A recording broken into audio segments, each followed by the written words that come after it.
सरकार निकम्मी है, वो सरकार जो सरकार निकम्मी है, वो सरकार निकम्मी है, निकम्मा चेयरमैन हाय हाय, निकम्मा सभापति हाय हाय, निकम्मा सभापति शर्म करो, निकम्मा सभापति तुम मरो, निकम्मा सभापति हाय हाय, जनता मुर्दाबाद, हम लोग को योजना को विषय में जोड़ना होगा, हम लोग को योजना को विषय में जोड़ना होगा। कभी सरकार नहीं चलेगी, हिटलरशाही बंद करो, तानाशाही बंद करो, मेरी मनमानी नहीं चलेगी, मेरी मनमानी नहीं चलेगी। निकम्मा चेयरमैन इस्तीफा दो, निकम्मा सभापति इस्तीफा दो, झूठा सभापति इस्तीफा दो, निकम्मा सभापति इस्तीफा दो, बेशर्मी सभापति इस्तीफा दो, निकम्मा सभापति। कुछ दिन पहले आया था कि कुछ मीडिया कर्मी हो या बैठक होगा, उसमें आम लोगों को भी बैठने का व्यवस्था किया जाएगा, क्या इसमें क्या होगा? पिछले 2 वर्ष से 13 जनवरी 2023 से हम लोग नगर निकाय में आए हैं।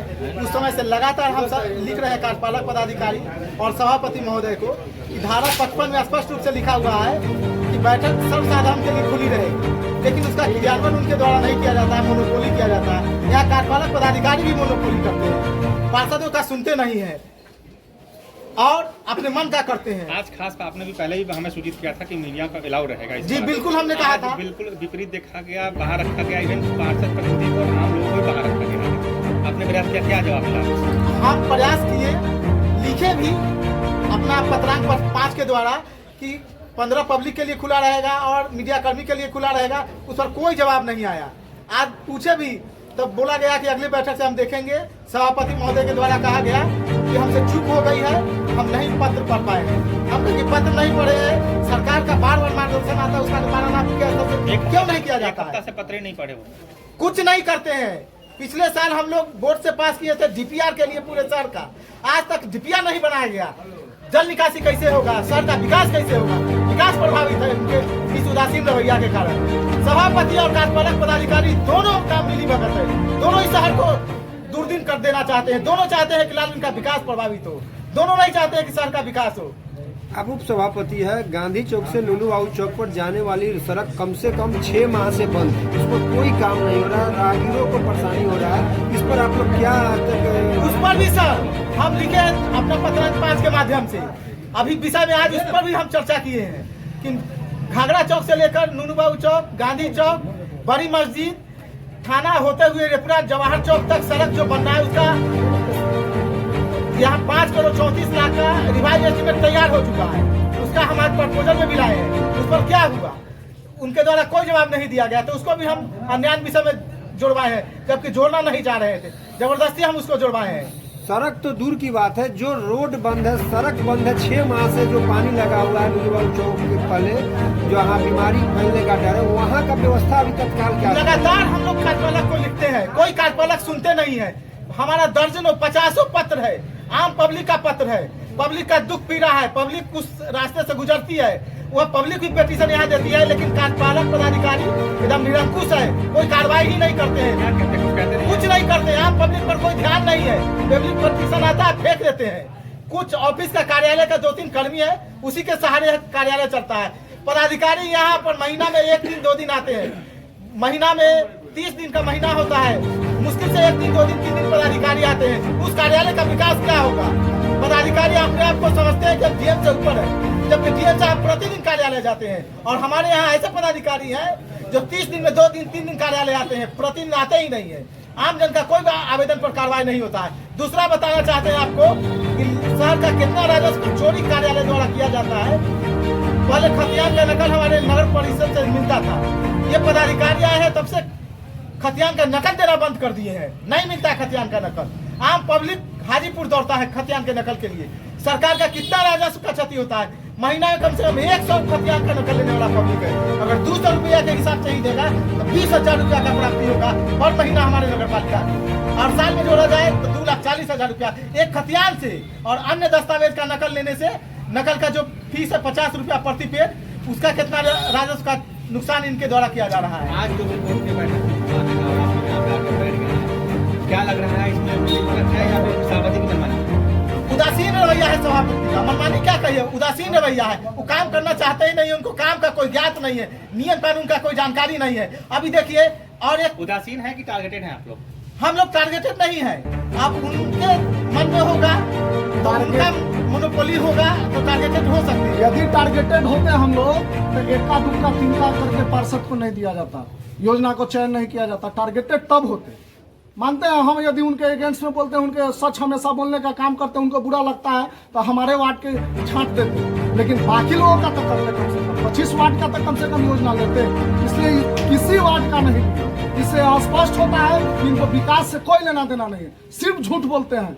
मुझे लगता है कि पूरे लालगंज इतिहास में इस सभापति से बड़ा झूठा अभी तक कोई सभापति पैदा नहीं लिया होगा लालगंज में। सबसे बड़ा झूठा, सबसे बड़ा निकम्मा यदि कोई सभापति पैदा लिया है तो उस सभापति का नाम है। आपसे एक और मेरा सवाल है कि आपने कुछ समय पूर्व में एक हमें बयान जारी किए थे प्रेस में कि दमकल का, वो दमकल पर आपने भी बयान दिए थे कि दमकल जो है सो हमारे नगर परिषद से पूरे पेपर वर्क हो चुका है, आचार संहिता के बाद दमकल आ जाएगा। ये हमारे सभापति महोदय जी इस पर बेहतर जवाब दे पाएंगे। हम लोग हैं कि अगर विषय लाए, हम लोग विषय को सर्वसम्मति से यदि पास करा दिए तो वो काम हमारे सभापति महोदय का और कार्यपालक पदाधिकारी महोदय का है। यदि हम लोगों ने उस पर विरोध नहीं किया, सर्वसम्मति से पास कर दिया, तो अभी तक उस पर काम होना चाहिए। दमकल ही नहीं, एम्बुलेंस के लिए था, दमकल लेने के लिए था, लगभग कितना योजना अभी तक हुआ है, उस पर काम नहीं हुआ, एक भी काम नहीं हुआ। 4 करोड़ 32 लाख रुपया 4-5 साल रहने के बाद वापस चल गया। अभी तक वापस लाने के फेर में, पुनः फिर योजना लाने के फेर में पैसा लाने के लिए एक कदम नहीं सभापति के द्वारा उठाया गया है। तो उम्मीद नहीं है कि इस साल भी दमकल आ पाएगा लालगंज में? बिल्कुल, हमको लगता है कि इस पर सभापति महोदय से पूछिए, ज्यादा अच्छा जवाब देंगे। के बाद एक बैग आप नारेबाजी गेट को कर रहे हैं, क्या मुद्दा है? मुद्दा है कि सभापति महोदय के द्वारा आज बोर्ड की बैठक बुलाई गई थी। बोर्ड की बैठक में जब हम लोग को पत्र मिला, उसमें विषय में योजना जोड़ना था। माननीय सभापति महोदय के द्वारा 30 नवंबर 2023 को बैठक बुलाई गई थी, जिसमें लगभग सभी वार्ड से 1-1, 2-2 योजनाओं को लिया गया था, चयन किया गया था। लेकिन उसमें सभी माननीय सदस्य द्वारा कहा गया था कि 2-2 योजना नहीं, हमारे सभी लोगों के वार्ड में, पूरे नगर में सभी वार्ड में योजना बाकी है, स्वीकृत नहीं हुआ है, इसलिए हम लोग को भी विषय को जोड़ा जाए। तो माननीय सभापति महोदय द्वारा 30 नवंबर के बैठक में बताया गया कि अगली बैठक जब होगी तो आप लोग विषय में जोड़वा दीजिए। जब अगली बैठक 30 नवंबर के बाद 27 फरवरी को हुआ, जो सिर्फ बजट के लिए, लगभग 4-3 महीना बाद बैठक की है, जबकि प्रत्येक महीना बोर्ड की बैठक बुलाना है, लेकिन सभापति महोदय बोर्ड के बैठक पर बुलाने से पता नहीं क्यों भागते हैं। उसके बाद 30 नवंबर के बाद 27 फरवरी को बैठक बुलाई। 27 फरवरी को बैठक के बाद आज लगभग 7 महीना बाद बोर्ड की बैठक हुई, और जिस नगर निकाय में 7 महीना पर बोर्ड की बैठक होगी, उस नगर निकाय में विकास का काम क्या होगा? इस बीच में पूर्व के एग्जीक्यूटिव अफसर सोनू कुमार राय जी के द्वारा कुछ योजना कराया गया था। आवश्यकता, प्राथमिकता के आधार पर जिस क्षेत्र में जो चीज की जरूरत थी, जो योजना की जरूरत थी, उसको कराया गया था। घटनोत्तर स्वीकृति के लिए गया था, सभापति महोदय के द्वारा घटनोत्तर स्वीकृति नहीं दिया गया, और घटनोत्तर स्वीकृति भी नहीं दिया गया। उसके बाद आज जब बोर्ड की बैठक हुई है तो इसमें हम लोगों ने सभी लगभग 16 पार्षद एवं उप सभापति महोदय संतोष जी के द्वारा सामूहिक रूप से हम लोगों ने इनको 6/9/2024 को हमने आवेदन इनको रिसीव करवाया था कि पूरे लालगंज नगर क्षेत्र के सभी वार्ड के योजनाओं के चयन पर विचार एवं स्टैंडिंग कमेटी के में जो भी निर्णय लिया जाता है, जो कार्यपंजी है, उसको बोर्ड की बैठक में लाया जाए। हमने 17 आदमी के साथ आवेदन दिया, जबकि नगर पालिका एक्ट कहता है कि हम लोग यदि सामूहिक रूप से देते हैं, कई एक पार्षद मिल करके देते हैं, तो उसको हर हाल में विषय में जोड़ना है। फिर भी सभापति महोदय द्वारा मनमानी तरीके से, हिटलरशाही तरीके से आज हम लोगों ने सभी लोग आग्रह विनती करते रह गया, आवेदन के माध्यम से आज बैठक में भी हम लोगों ने आग्रह करते रह गया, लेकिन हम लोगों के विषय को उन्होंने नहीं जोड़ने का काम किया। विषय था हम लोगों का लालगंज नगर परिषद के सभी वार्ड के विभिन्न योजनाओं के कार्यान्वयन पर विचार। सशक्त स्थायी समिति 1/12/2023 से अभी तक संपन्न सभी बैठक की कार्यपंजी पर विचार। क्या हमने कोई एक क्षेत्र की योजना नहीं लाने की बात की? पूरे नगर के लाए थे, पूरे नगर के सभापति है, और जिस क्षेत्र में काम हुआ है उस क्षेत्र का घटनोत्तर स्वीकृति नहीं दे रहे हैं। क्या मैं इनसे जानना चाहता हूं कि जिस क्षेत्र में घटनोत्तर स्वीकृति नहीं दे रहे हैं, क्या उस क्षेत्र का ये सभापति नहीं? क्या वह क्षेत्र जिस वार्ड में स्वीकृति नहीं दे रहा है उस क्षेत्र लालगंज नगर परिषद से बाहर है क्या? आखिर ऐसी कौन सी मजबूरी है जो 7 महीना पर बोर्ड की बैठक होती है, जो हमारा एक्ट कहता है कि प्रत्येक महीना में होना है? आखिर 7 महीना पर क्यों?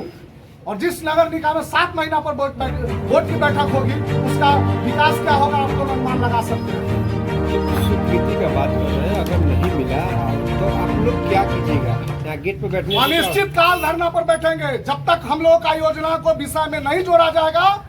अगर उनको संशय है तो जा करके सभी वार्ड में अपना स्तर से जांच करवा ले कि हम लोगों ने जो चुनाव दिया है वो गलत दिया है कि सही दिया है। एक पार्षद नहीं दिया है, एक वार्ड पार्षद नहीं दिया है, लगभग सभी पूरे 26 में से मैं समझता हूं कि 20-22 मेंबर अपने अपने लेटर पैड पर अपने अपने वार्ड का योजना को दिए हैं। फिर भी माननीय सभापति महोदय के द्वारा यह विषय में नहीं लाया गया। यह घोर निंदा का विषय है।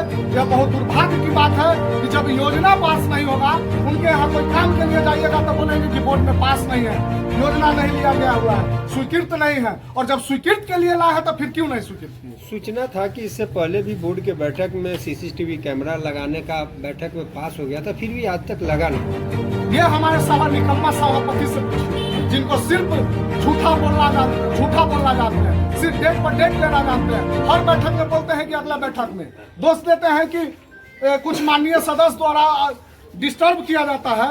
मैं उनको चुनौती देता हूं, चैलेंज देता हूं कि जब से वो सभापति बने हैं, जितना बोर्ड की बैठक कराए हैं उसमें किस सदस्य के द्वारा किस विषय का उनका विरोध किया गया है वो सार्वजनिक करें। झूठा बोलने से, लोगों को बलगलाने से नहीं होगा। 2 साल से लगातार बलगला करके वो अपना सदन चला रहे हैं, सरकार चला रहे हैं। यदि हम लोगों ने उनके विषय को विरोध किया है तो सार्वजनिक करे, प्रोसीडिंग के कॉपी लेकर के सार्वजनिक करे। एक भी मेंबर उनके विषय को विरोध नहीं करता है, उनके तरीका का विरोध करते हैं, उनके कार्यशैली पर क्वेश्चन उठाते हैं। बड़ी माने आश्चर्यजनक होता है। कल इनके लेटर पैड पर हम फेसबुक पर आईडी पर देखे हैं, चिराग पासवान माननीय मंत्री जी से ये डिमांड किए हैं 12 योजना का लगभग 30 करोड़ का काम उनके सांसद निधि मद से बोल रहे हैं कराने के लिए। आप जिस चीज पर बैठे हुए हैं, जिसका सभापति है, आपके कार्य क्षेत्र में आते हैं, आपके कार्यालय में पैसा का कमी नहीं है, कार्य करने वाले कर्मी का कमी नहीं है, वो काम नहीं हो रहा है। 32 करोड़ से 33 करोड़ का मांग किया चिराग पासवान माननीय सांसद निधि मद से कह रहे हैं कि काम कराने के लिए 5 साल में उनको 25 करोड़ रुपये मिलेगा, 34 करोड़ का कमा यह मांग ले रहे हैं। तो पूरे लोकसभा में यही लालगंज है। लालगंज जैसा नगर निकाय 5 गो है हाजीपुर लोकसभा में, लगभग 200 पंचायत है, वहाँ कोई काम नहीं होगा। 35 करोड़ का काम यही करा दे, 25 करोड़ रुपये उनको मिलेगा, 35 करोड़ का काम यही करा दे। ये अपना कॉमन सेंस होना चाहिए सभापति महोदय का। आपसे एक सवाल है कि आज जो ये बैठक बोर्ड का हो रहा है, ये बंद कमरे में हो रहा है, न पब्लिक को बैठाया जा रहा है, न मीडिया को बैठाया जा रहा है। सरकार का भी गाइडलाइन है और हमारे उप सभापति महोदय के द्वारा बताया गया था कि पूरे बिहार में सभी नगर परिषद क्षेत्र में 15 पब्लिक को रखना है, पूरे क्षेत्र से 15 लोगों को रखना है, मीडिया कर्मी को रखना है। लेकिन इनके द्वारा तानाशाही के वजह से जबरदस्ती करते हैं, अपने मन के मुताबिक सदन चलाना चाहते हैं। बिल्कुल उनको नियम कानून एक्ट से कोई लेना देना नहीं।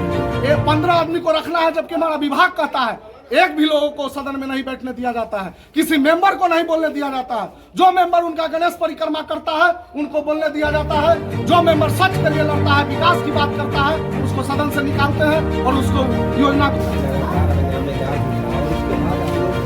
गेट पर आके बैठे हुए हैं धरने पर। किस लिए बैठे हुए हैं? इसलिए बैठे हैं कि जो हम लोग की योजना के ऊपर कोई सुनवाई नहीं होता है। और सबसे पहले तो सभापति का इतना मनमानी होता है, सभापति मतलब इतना मनमानी कि हर बार बोला जाता है जो भी हम लोग विषय देंगे तो बोला जाएगा अगले बैठक में रख देंगे। फिर अगला बैठक कभी आता ही नहीं है। 6 महीना 7 महीना पर बैठक होगा तो सुनवाई होगा नहीं। और जो उनके आगे पीछे जो उनका जी हुजूरी करेगा जो मेंबर, और वो मेंबर का वो सुनेंगे, लेकिन जो उनका जी हुजूरी नहीं करेगा उस मेंबर को कोई बोलने का अधिकार नहीं। अगर आप बोलिए और 2 मिनट बोलिए, अगर आप सदन में है तो सदन का आवाज थोड़ा ऊंचा ही होता है। अगर हम नीचे आवाज में बोलेंगे तो सदन में सब लोग सुनेगा कैसे? हम लोग आवाज उठाने के लिए जनता हम लोग को बन के भेजी है। तो बोलेंगे कि आप लोग ऊंचे आवाज में मत बात कीजिए, सदन की गरिमा में रहिए। तो हम लोग सदन की गरिमा से बाहर तो नहीं जाते हैं, जो भी बात होता है हम लोग समाज हित में बात करते हैं, विकास की बात करते हैं। उस पर अभी जो हम लोग 16 मेंबर लिख के दिए थे योजना के बारे में, किस विषय को उसमें जोड़ा जाए, इस विषय को पिछले बैठक में बोला गया था कि अगले बैठक में जोड़ा जाएगा, फिर 7 महीना बाद बैठक होता है और इसमें भी नहीं जोड़ा गया। तो हम लोग से सिर्फ यही कहे अध्यक्ष महोदय को कि आप इस विषय को जोड़ लीजिए, और नहीं तो हम लोग बैठेंगे धरना पर। तो बोले कि आप लोग धरना पर बैठने के लिए स्वतंत्र है, लेकिन हम नहीं सुनेंगे। तो ये तो कुछ मनमानी हुआ ना। और आप लोग से हम आग्रह करेंगे ना कि जो हम लोग योजना दिए हैं उसको आप लोग मीडिया में दिखाइए कि क्या हम लोग गलत कर रहे हैं। समाज के नजर में भी इस बात को आना चाहिए कि जो 16 मेंबर हम लोग दिए हैं वो विकास की बात है या हम अपने घर बनाने के लिए दिए हैं। ऐसा तो नहीं जो हम लोग योजना दिए 16 मेंबर मिलकर वो अपना घर बनाने के लिए दिए हैं, समाज हित में ही दिए हैं। रोड है, नाला है, जो भी है आप देख लीजिए। गांधी चौक से जो नलवा चौक है वहाँ पे इतना पानी लगा हुआ है 6 महीना से। लोग त्राहिमाम में इतना बीमार होता है, इतना मच्छर काटता है। अभी छोटा सा डेंगू मच्छर काट लेता है, लोग कितना बड़ा बड़ा बीमारी के शिकार हो जा रहे हैं। लेकिन एक बार सुनने के लिए सभापति तैयार नहीं है। और ऊपर से जब मेरे वार्ड का जनता उनके पास जाता है, चाहे किसी भी वार्ड का जनता जाता है, तो अपने आप को बेबस महसूस करते हैं। आप सभापति हैं, आप नगर के सभापति हैं, नगर की जनता आपको चुन के भेजी है, तो आप बेबस कैसे हो सकते हैं? तो उनके द्वारा वार्ड पार्षद पर आरोप लगाया जाता है कि हम लीक कर देते हैं, लेकिन वार्ड पार्षद द्वारा रोका जाता है। तो पार्षद है हम, तो हम अपना विकास ही ना सोचेंगे? हम क्यों रोकेंगे कि विकास नहीं हो? हम चाहेंगे सभापति के पास तो कम लोग जाता है, लेकिन गाली तो हम लोग भी सुनते हैं। जो लोग दुर्गा पूजा का समय आ रहा है, जाकर देख लीजिए सारा लोग अभी कितना आस्था का पर्व है, सब लोग जाएगा मंदिर पूजा करने, नरक में जाएगा। ये जो नगर परिषद नहीं, नरक परिषद बना है हम लोग का। और सभापति जो मेरे है ना, ये 5 साल तक रहेंगे तो ये नगर परिषद कभी नहीं रहेगा और नरक परिषद हो जाएगा। जारी करते रहिएगा, आप धरना पर बैठे रहिएगा, काम करिएगा, तो जनता आपसे सवाल करेगी, आप जनता को क्या जवाब दीजिए? तो इसीलिए तो हम बोले कि जो योजना हम लोग दिए, जिस चीज का मांग के लिए हम लोग धरना पर बैठे, आप सभी मीडिया से हमको अति है आग्रह करते, रिक्वेस्ट करते कि इस चीज को आप दिखाइए, समाज में दिखाइए कि क्यों हम लोग धरना पर बैठे, तभी तो समाज का लोग जानेगा। ऐसा नहीं कि जब तक आप दिखाइएगा नहीं, समाज में जाएगा कैसे बात की? किस लिए हम लोग धरना पर बैठे? ऐसा नहीं कि आज धरना पर बैठ गए उसके बाद घर चले गए, कि अनिश्चित काल धरना आप लोग का रहेगा? अनिश्चित काल रहेगा, जब तक सुनवाई नहीं होगा तब तक हम लोग बैठे रहेंगे। वार्ड पार्षद सहयोग नहीं करते, इसमें कितनी सच्चाई है? सभापति का सहयोग कैसे नहीं करते हैं? आप विकास की बात कीजिएगा तब आप सेटिंग में देखिए, कहीं भी देखिए, कहीं भी देखिए कहाँ हम लोग उनका जो विकास का काम किया उसमें कहाँ हम लोग विरोध किए हैं। आप 2 साल हुआ ना, 2 साल में जितना भी बैठक हुआ है वो सारा बैठक का प्रोसीडिंग आप देख लीजिए। एक भी बैठक में अगर हम लोग उनका विरोध किए होंगे जो विकास का काम होगा, उसके बाद आप लोग जो कहिए समाज में बुलाए हम लोग का बात होगी, हम लोग विरोध करते हैं। हम लोग हर बार जब भी हम लोग बोलेंगे, जब हम लोग बोलेंगे मेंबर को छोड़ के रखेंगे। अभी अन्यान विषय ही आया तो सभापति को बोलना चाहिए था कि आप 2600 मेंबर में से किन्हीं को कुछ कहना है अन्यान पर, तो बोलते हैं भोला शंकर जी आप बोलिए। ऐसा नहीं होता है, सबको बोलने का अधिकार है। आप पर्सनली मेंबर चुन के लाए हैं क्या? मेंबर को ट्रेनिंग दे के लाए हैं कि जो आप ही बोलिएगा? भोला शंकर जी पर तो पहले से भी आरोप लग रहा है। हम 26 से 26 को ही बोलने का अधिकार है। सभापति है तो आप सबके सभापति है, पूरे नगर के सभापति है, सिर्फ एक 2 मेंबर के सभापति नहीं है। आप बोलिए कि 26 मेंबर में से किन्हीं को कुछ कहना है तो आप पर्सनली एक मेंबर को बोलिए कि आप बोलिए। तो ये गलत है या सही है? नहीं तो हम क्या बोल रहे हैं कि अभी भोला शंकर जी पर आरोप भी लग रहा है कि वो जो है नगर परिषद के जमीन कब्जा कर रखे हुए उसके हैं। बारे में हमको जानकारी नहीं है। हम नगर परिषद के बारे में जानते हैं, जो हमारे ऑफिस में होता है उसके बारे में हम जानते हैं।